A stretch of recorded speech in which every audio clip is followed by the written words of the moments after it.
नमस्कार, आप देख और सुन रहे हैं राजस्थान आज तक। मैं हूं विजय कल्ला।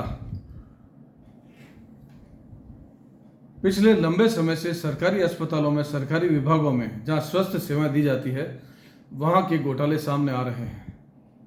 इन दिनों जो मैं भागदौड़ कर रहा हूं, मेरी टीम लगी हुई है, उसमें एक आश्चर्यजनक बात सामने आई कि एक सरकारी विभाग जो दवाइयों की खरीद करता है और सरकारी अस्पतालों को बेचता है, देता है, वहां पर करोड़ों रुपए का बिल सरकारी अस्पतालों को दिया गया है उस संस्थान की तरफ से।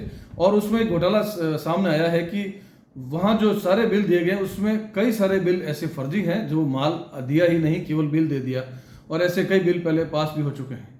अधिकारी बदल गए, इसलिए बात शायद पकड़ में आ गई है और इसकी शायद अंदर ही अंदर जांच चल रही है।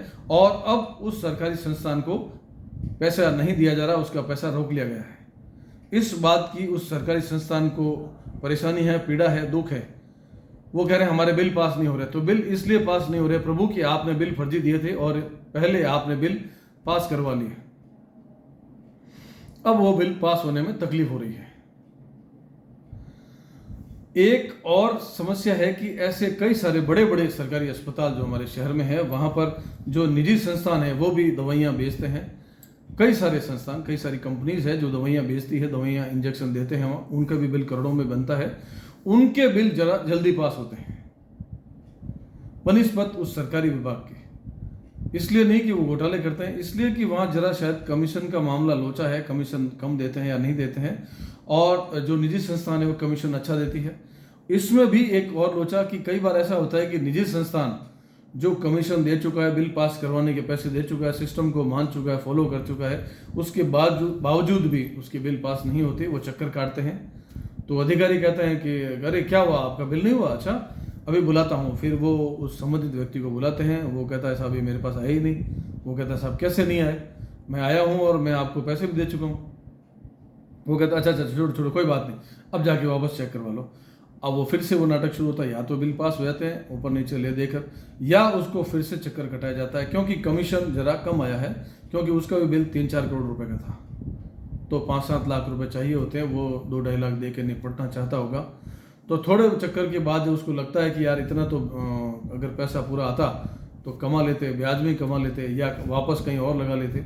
तो वो किसी तरह 2-5 लाख ऊपर नीचे करके देता है और उसके बिल पास हो रहे हैं। सरकारी अस्पतालों में निजी संस्थाओं के बिल इस तरह पास हो रहे हैं और सरकारी संस्थान के निजी अस्पतालों में बिल पास हुए, सरकारी अस्पतालों में पास हुए, सरकारी संस्थान से सरकारी विभाग में। तो वो कई बार ऐसे बिल पास हो चुके हैं जो बिल माल आए ही नहीं, और या 1 करोड़ का माल आया तो 1.5 करोड़ का बिल पास कर दिया। अब आप सोचेंगे ऐसा कैसा कर दिया, तो कर दिया उन्होंने, ये जांच का विषय है।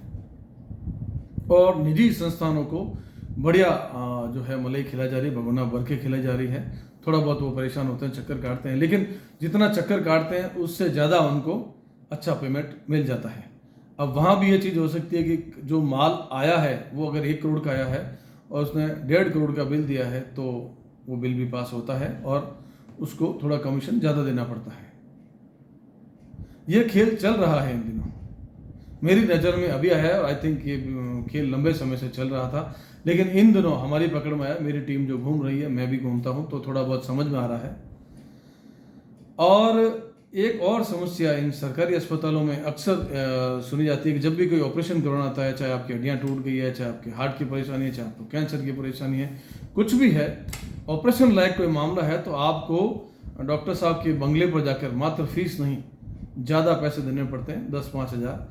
उसके बाद आपका ऑपरेशन समय पर हो जाता है, वरना ऑपरेशन टाल दिया जाता है। और इन दिनों एक नई समस्या समझ में आ रही है कि सरकारी जो अस्पताल है वहाँ पर फ्री में इलाज हो रहे हैं। सरकार ने, राजस्थान सरकार ने ऐसी सुविधाएं दी है। तो अब उसमें एक फंडा निकाला है कि कई सारे डॉक्टर जो हैं वो निजी अस्पतालों में या तो नौकरी करते हैं, सरकारी अस्पताल में नौकरी करते हैं, वहाँ भी करते हैं, या खुद की क्लिनिक या अस्पताल खोले हुए हैं। अब वो क्या करते हैं कि ऐसा जो इलाज कराने बंदा आया जिसको अपने परिजन का ऑपरेशन करवाना है, तो उसको कहते हैं कि मेरे निजी अस्पताल में आओ। वहाँ वो जाता है तो कहते हैं कि फला मेरे आदमी से मिल लो। फिर वहाँ एक दाढ़ी वाला आदमी, मतलब मैं नहीं, वो जो भी दाढ़ी वाला मिलता है, वो दाढ़ी वाला कहता है कि आप यहाँ 8-8.5 हज़ार जमा करा दो, आपकी माता जी को हम सरकारी अस्पताल में भर्ती करवा देंगे, वहाँ ऑपरेशन हो जाएगा। ये बात जब अधिकारी के संज्ञान में लाया मैं, तो मैंने उनको वीडियो दिखाया कि ये इस तरह का वीडियो है, ये बंदा कह रहा है ऐसे इस तरह से मुझसे वहाँ उस अस्पताल में इस डॉक्टर ने पैसे मांगे और वो यहाँ आपके अस्पताल में नौकरी करते हैं। तो वो अधिकारी भी कहते हैं यार अब क्या करूं यार, ये पहले भी इन डॉक्टर साहब के साथ समस्या हो चुकी है, उनका नाम अखबार में छप चुका है, हंगामा हुआ था, पर वो सुधरने को तैयार नहीं है डॉक्टर साहब। और उन डॉक्टर साहब की तनख्वाह भी तकरीबन 3 लाख रुपए है, और वैसे भी वो डॉक्टर साहब काफ़ी पैसे वाले हैं,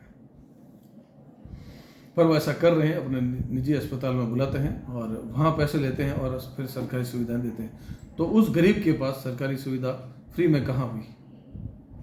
सरकार फ्री में इलाज करवा रही है, लाखों करोड़ों खर्च कर रहे हैं, लेकिन सरकारी हॉस्पिटल में नौकरी करने वाले डॉक्टर साहब अपने निजी क्लिनिक, निजी अस्पताल में बुलाते हैं, वहाँ पैसे वसूल करते हैं, फिर यहाँ फ्री के नाम पर इलाज किया जाता है। ये भी एक मामला संज्ञान में आया।